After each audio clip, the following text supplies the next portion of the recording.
Hello, 8th class. This is the last video of our chapter crop production and management, which is the first chapter of our textbook of science. So, in this video, we will discuss about some irrigation methods, traditional and modern methods also. So, shall we start? सबसे पहले जो हम बात करेंगे वो जो हमारे जो इरिगेशन मेथड्स हैं, कुछ देखिए इरिगेशन मैंने आपको लास्ट वीडियो जो था उसके अंदर बताया था कि इरिगेशन क्या चीज है। इरिगेशन है प्लांट्स को ग्रो करने के लिए, उनको बड़ा होने के लिए आपको पता है कि वाटर की जरूरत होती है।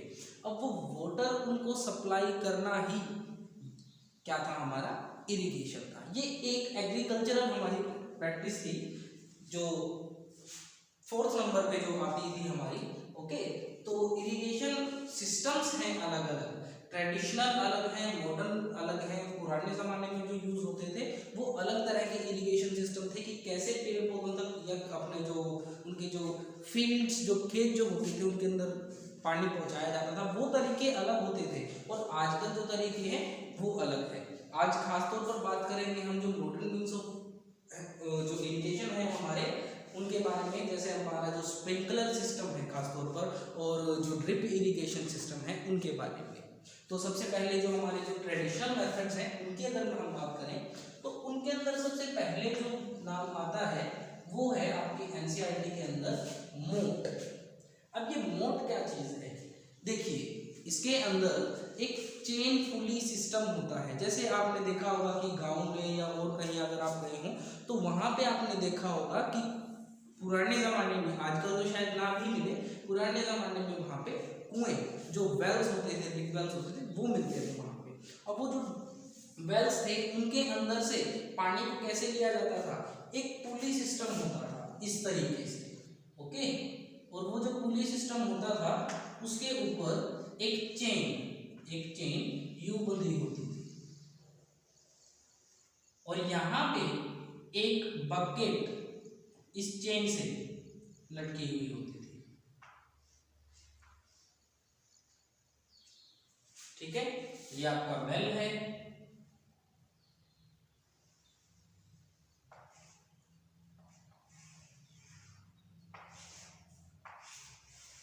और इस पुली की मदद से हम इसको पानी को बाहर निकाल लेते थे।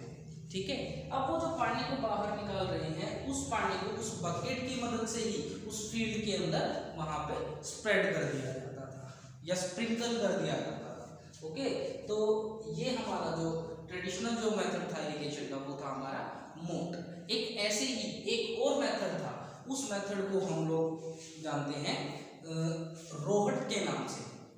रोहट क्या है हमारा, सॉरी राहट के नाम से। वो हमारा मेथड क्या है, उस मेथड के अंदर एक व्हील, एक बहुत बड़ा व्हील होता है जिसको कि वर्टिकली लगाया जाता है फील्ड के अंदर, और वो व्हील क्या करता है, उस व्हील के चारों तरफ पे कुछ बकेट्स होती हैं और वो बकेट्स जैसे यहाँ लगी हुई है, एक बकेट यहाँ लगी हुई है, एक बकेट इधर लगी हुई है।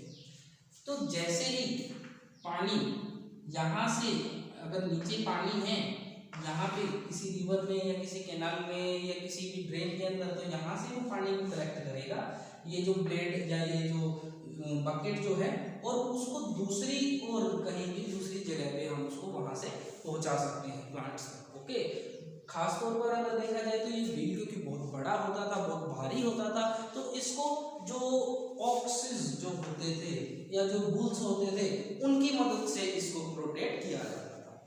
तो ये है हमारे ट्रेडिशनल मेथड जिनको कि ज़्यादातर जिनको यूज़ किया जाता था। इनके साथ साथ और ट्रेडिशनल मेथड की अगर हम बात करें तो अल्टीमेटली वैसे तो जो पुराने ज़माने की अगर बात करें तो रेन के ऊपर ही वो ज़्यादा डिपेंड करते थे इरिगेशन के लिए, और जो मेन जो हमारे जो 2 मेथड्स हैं वो हम डिस्कस कर चुके हैं। ठीक, और अगर हम अब बात करें अपने जो हमारे जो मॉडर्न जो इरिगेशन मेथड्स हैं उनकी, तो मॉडर्न इरिगेशन मेथड्स की अगर बात करें तो सबसे पहले हम बात करेंगे स्प्रिंकलर सिस्टम।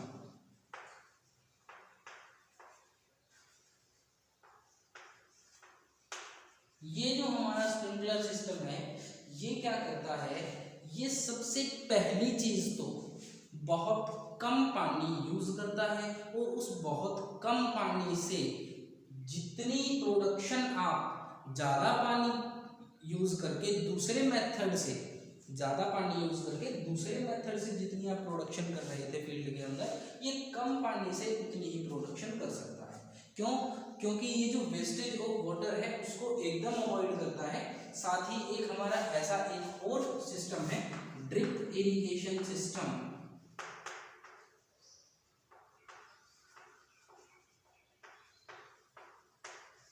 अब ये जो ड्रिप इरिगेशन सिस्टम है ये और भी बेहतरीन तरीके से स्प्रिंकलर सिस्टम से भी ज़्यादा इफेक्टिव तरीके से क्या करता है, पानी की बचत करता है।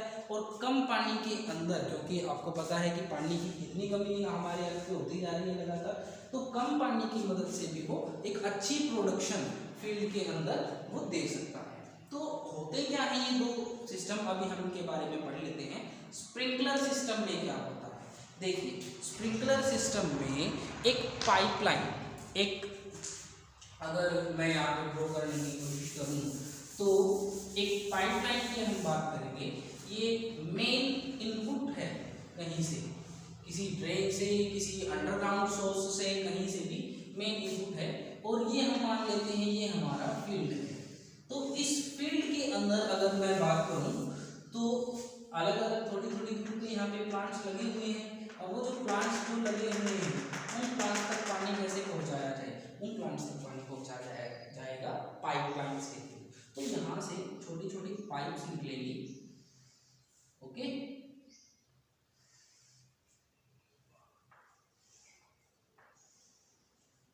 सेम ऐसे ही पाइप आगे भी जा रही हैं, आगे भी जा रही हैं और दूसरी डायरेक्शन में भी जा रही है। अब देखा जाए तो ये पाइप्स ड्रेन की तरह ही लग रही हैं, लेकिन क्या करेंगे, ये जो पाइप्स हैं वो ड्रेन से अलग कैसे काम करेंगे। देखिए इन पाइप्स के ऊपर यहाँ पे यूं फाउंटेन की तरह पाइप्स को लगा दिया जाएगा, ताकि वो जो पानी जो इन पाइप के अंदर से आ रहा है, जो वाटर इनलेट जो है, उस पानी को वो अपने एक रेडियस के अंदर, जो रेडियस इन पाइप जो नोजल ये जितनी दूरी पे स्प्रेड करता है वाटर को, इसका रेडियस हम ये ले लेते हैं। तो ये एक सर्कल इतने एरिया के अंदर इस पानी को क्या कर सकता है, स्प्रिंकल कर सकता है, ओके। अब इसकी अगर बात करें तो ये इतने रेडियस के अंदर इसको कर सकता है। सेम ऐसे ही यहाँ एक हमने अप्लाई किया है तो ये अपने रेडियस के अंदर ये इतने एरिया के अंदर करेगा। एक यहाँ अप्लाई करेंगे तो देखिए कुछ एरिया ऐसा भी है जो सर्कल्स आपस में इंटरसेक्ट कर रहे हैं। हम इनको अच्छे तरीके से एडजस्ट करके और कम फाउंटेन्स और कम पानी की मदद से हम ज़्यादा एरिया को क्या कर सकते हैं, इरिगेट कर सकते हैं। तो स्प्रिंकलर सिस्टम जो हमारा था वो फाउंटेन्स की तरह, आपने देखा होगा कि खेतों में पानी देते हैं कई जगह पे।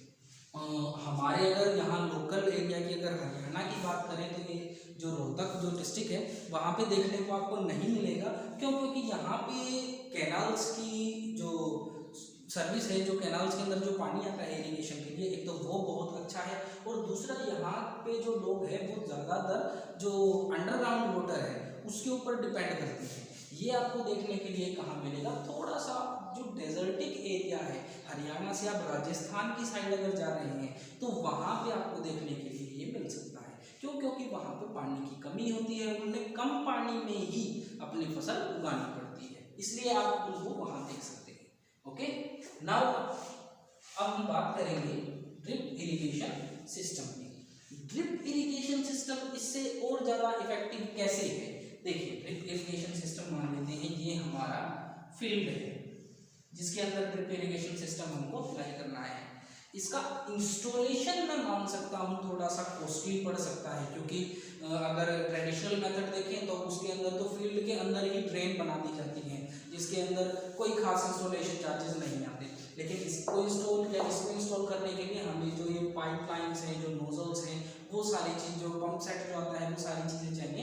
लेकिन अगर हम बात करें वाटर के अमाउंट की कि कितना पानी यूज़ किया है, तो ये दोनों बहुत ही ज़्यादा बेनिफिशियल है, बहुत अच्छे तरीके हैं इरिगेट करने के हमारे क्रॉप को। अब देखिए ड्रिप इरिगेशन सिस्टम के अंदर क्या होता है। ड्रिप इरिगेशन सिस्टम के अंदर मान लेते हैं ये हमारे प्लांट्स हैं, ओके, बहुत अच्छे प्लांट्स मैंने ग्रो किए हैं।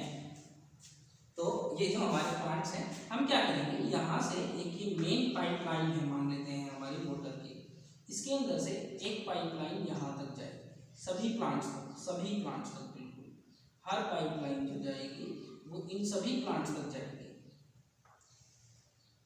और ये जो पाइपलाइन जो सभी प्लांट्स तक जा रही है, इस पाइपलाइन में एक हल्का सा इधर एक होल बनाया जाएगा, यहाँ बिल्कुल उस प्लांट की, उसकी जो नियर अबाउट जो प्लांट है, उस प्लांट की बिल्कुल रूट के पास। तो जब उस पाइपलाइन के अंदर से पानी फ्लो करेगा, पानी बहेगा, तो बिल्कुल ड्रॉप बाय ड्रॉप, एक एक बूंद बूंद करके उसकी जो रूट है वहाँ पे वो पानी जाएगा, और वो ज़्यादा पानी वेस्ट नहीं होगा। क्योंकि अगर आप ड्रॉप बाय ड्रॉप अगर काउंट कर रहे हो, तो 24 आवर के लिए भी अगर आप उसको खुला छोड़ते हो, उसको इरिगेशन सिस्टम को चालू करते हो, तो भी आपका बहुत ज़्यादा पानी वेस्ट वहाँ पे नहीं हो रहा है। तो ये दोनों जो इरिगेशन सिस्टम है हमारे, इनकी वजह से हम पानी की भी बचत कर सकते हैं और अच्छी इरिगेशन भी कर सकते हैं। बड़े अच्छे तरीके से हम क्या कर सकते हैं, अपनी क्रॉप को इरिगेट कर सकते हैं। अब हम बात करते हैं मैन्योर और फर्टिलाइजर्स की। देखिए ये भी हमारी इरिगेशन प्रैक्टिस के अंदर आते थे, मैन्योर एंड फर्टिलाइजर्स। ये हम क्यों यूज करते थे? सबसे पहली बात, सॉइल को रिप्लेनिश करने के लिए। अब सॉइल को रिप्लेनिश करने की क्या जरूरत थी, ये भी हमने डिस्कस किया था। सॉइल को रिप्लेनिश करने की जरूरत ये थी क्योंकि लगातार जब हम उसके ऊपर हम क्रॉप्स को उगाए जा रहे हैं, और उन क्रॉप्स को अगर देखा जाए तो जो न्यूट्रिशन की जो जरूरत थी, वो न्यूट्रिशन को कहाँ से गेन कर रहे थे? सॉइल के अंदर से।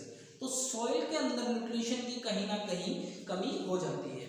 तो उस न्यूट्रिशन की कमी को पूरा करने के लिए, उस डेफिशिएंसी को पूरा करने के लिए हमें क्या करना पड़ता है? सॉइल के अंदर मैन्योर या फिर फर्टिलाइजर्स हमको वहाँ पे ऐड करने पड़ते हैं। अब ये जो मैन्योर और फर्टिलाइजर हम ऐड कर रहे हैं, तो उन दोनों चीज़ों के अंदर सबसे पहली चीज़ तो डिफ्रेंशिएट कैसे किया जाए, क्या क्या दोनों के अंदर अंतर है, हमें वो पता होना चाहिए। तो हम लोग देख लेते हैं, जैसे मैन्योर की अगर बात करें तो मैन्योर हमारा क्या है? Organic substance, okay. ये हमारा इनऑर्गेनिक सब्सटेंस,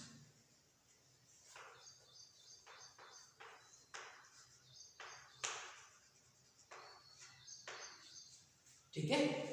अब जो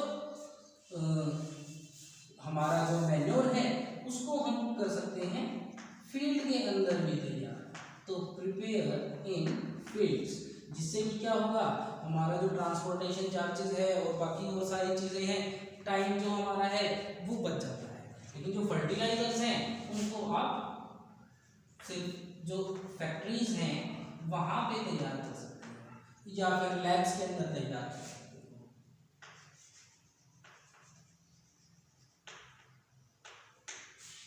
अब नेक्स्ट क्या है, अगर देखा जाए तो ये जो है मैन्योर जो है वो क्या करता है? Rich in humus. जो ह्यूमस जो होती है, ह्यूमस क्या होता है? ह्यूमस आपने देखा होगा सॉइल के अंदर, या फिर खास तौर पर वो सॉइल जो बहुत ज़्यादा फर्टाइल है उसके अंदर आपने एक बात नोट की होगी कि वो एक ब्लैक कलर की एक स्लिपरी सी एक लेयर आई होगी सॉइल के ऊपर। तो वो चीज़ क्या होती है? वो ह्यूमस होता है। वो बहुत ज़्यादा ज़रूरी होता है सॉइल के टेक्सचर के लिए और प्लांट्स की ग्रोथ के लिए, because it is very rich in nutrient. तो ये ह्यूमस में रिच होता है। लेकिन अगर फर्टिलाइजर्स की बात करें तो कुछ हमारे जो केमिकल जो कंपाउंड्स, जो न्यूट्रिएंट्स जो चाहिए हमारे प्लांट्स को, जिनको हम NPK के नाम से जानते हैं, नाइट्रोजन, फास्फोरस, पोटेशियम, तो वो फर्टिलाइजर्स ज़्यादा अमाउंट में इनको दे सकते हैं, ठीक है। तो ये इनके अंदर अगर हम डिफरेंशिएट करने की बात करें तो ये था। अब एक क्वेश्चन आता है कि हमें फर्टिलाइजर्स यूज करने चाहिए या मैन्योर यूज करने चाहिए। तो अगर देखा जाए तो लॉन्ग टाइम पीरियड के लिए अगर आप लोग अगर सोच रहे हो तो हमें मैन्योर ही यूज करने चाहिए। पहली बात क्यों? क्योंकि ऑर्गेनिक सब्सटेंस है, ऑर्गेनिक सब्सटेंस है, तैयार कैसे किया जाएगा? डेड एंड डिकेइंग जो एनिमल वेस्ट है, जो प्लांट वेस्ट है, काउ डंग जो है, उससे तैयार किया जाएगा। तो सबसे पहली चीज तो चीज़ों को रिसाइकिल करने में मदद कर रहा है। जो हमारे आस पड़ोस की जो चीज़ें हैं, सराउंडिंग्स है, वहाँ से जो कूड़ा कचरा है उसको ख़त्म करने में मदद कर रहा है। दूसरी चीज़, कहीं भी आप अपने घर में भी, खेतों में भी, कहीं भी उसको तैयार कर सकते हो। तीसरा चीज़, रिच इन ह्यूमस है। और क्या है इसका बेनिफिट? इसका बेनिफिट ये है, ये क्या करता है, जो ये जो ह्यूमस है ये पर्कोलेशन रेट को बढ़ाता है। मतलब ये जो वाटर की जो सॉइल की जो वाटर होल्डिंग कैपेसिटी है, पानी को होल्ड करके रखने की जो कैपेसिटी है उसको बढ़ाता है। उसको बढ़ाने से क्या फायदा है हमारा, देख लेते हैं। जैसे ये हमारी टॉप लेयर है ग्राउंड की, ओके, और इसके ऊपर कोई भी ये हम ट्री लगा देते हैं। अब मानते हैं कि जो इसकी रूट्स हैं वो लगभग यहाँ तक इतनी दूर तक फैली हैं, ओके। अब हम इस ट्री को अगर पानी देना चाह रहे हैं तो वो पानी हम कहाँ से देगा? वो जाहिर सी बात अपने रूट से ही लेगा। तो हम पानी जो चाह रहे हैं वो चाह रहे हैं कि इतने एरिया में इससे नीचे ना जाए, यहीं रुके। आपने एक चीज सुनी होगी, इनफिल्ट्रेशन। इनफिल्ट्रेशन क्या होता है? Seepage of water into the ground, ठीक है। तो वो जो इनफिल्ट्रेशन है, उस इनफिल्ट्रेशन को जो ह्यूमस है वो थोड़ा सा कम कर देता है, सोइल के टेक्सचर को सुधार देता है, इसीलिए तो वो पानी इतने एरिया के अंदर वो रोक करके रखने की उसके अंदर एक कैपेबिलिटी आ जाती है। तो वो इरिगेशन के अंदर भी ज़्यादा मदद करता है, ठीक है। फर्टिलाइजर्स जो हमारे हैं, वो जो हमारे जो पर्टिकुलर जो ये तीन जो हमारे न्यूट्रिएंट्स हैं उनको प्रोवाइड करवाने में, उसके साथ साथ और भी बहुत सारे न्यूट्रिएंट हैं हमारे, जैसे यूरिया हो गया, ठीक है, ऐसी सारी चीज़ें प्रोवाइड करवाने में मैं मानता हूँ तो मदद करते हैं। लेकिन अगर लंबा टाइम तक देखा जाए या फिर जो इनसे जो प्रिपेयर की हुई जो क्रॉप्स हैं उनको देखा जाए तो उन क्रॉप्स को खाने का, कंज्यूम करने का जो ह्यूमंस हैं उनके ऊपर भी एक बुरा इफेक्ट पड़ रहा है। और इसकी वजह से जो हमारी जो सॉइल है वो कम टाइम में तो नहीं पता चलता है कि अगर लॉन्ग टाइम पीरियड की हम बात करें तो जो हमारी सॉइल है वो भी, हमारी सॉइल का जो टेक्सचर है वो खराब होता चला जाता है लगातार, ओके। तो अगर क्वेश्चन ये आए कि दोनों में से हमें किसे यूज करना चाहिए, आप किसकी सलाह देते हो सॉरी, तो हम बात करेंगे मैन्योर की, कि हम मैन्योर, और रीजंस हमने भी डिस्कस किए हैं कि ये हमारे पास रीजन है, इनकी वजह से हम क्या करेंगे, मैन्योर की ही सलाह देते हैं, ओके। 8th क्लास, तो ये आपका जो चैप्टर फर्स्ट था ये चैप्टर आज कंप्लीट हो गया है। और इस चैप्टर से जुड़ी हुई अगर आपको कोई और प्रॉब्लम है, जैसे किसी बच्चे ने शायद सुमन मैम को कमेंट किया था या मैसेज किया था कि मुझे जो इरिगेशन सिस्टम है, खासतौर पर जो स्प्रिंकलर सिस्टम है उसके अंदर प्रॉब्लम थी, तो मैंने कहा था कि अगर आपको कोई प्रॉब्लम होगी तो उसके ऊपर दोबारा से वीडियो बनाई जाएगी। तो ये वीडियो उसी के लिए है। और अगर आपको और भी कोई पूरे चैप्टर से जुड़ी, क्योंकि एनसीईआरटी बुक आपके पास है, आप उसके अंदर टैली कर सकते हैं, तो अगर पूरे चैप्टर से जुड़ी हुई कोई भी आपको प्रॉब्लम है तो आप लोग कमेंट्स में, या फ़ोन नंबर आपके पास है वहाँ पे फ़ोन करके, व्हाट्सएप करके, मैसेज करके, जैसे भी आपको काम करे आप अपने प्रॉब्लम्स को दूर कर सकते हैं, ओके। पूरी कोशिश की जाएगी आपकी प्रॉब्लम्स को रिप्लाई करने की या उसके ऊपर वीडियो बनाने की। नेक्स्ट टाइम जब हम मिलेंगे तो हम अपना जो हमारा जो सेकंड चैप्टर है साइंस का, वो सेकंड चैप्टर हम लोग स्टार्ट करेंगे, ओके। Thank you class.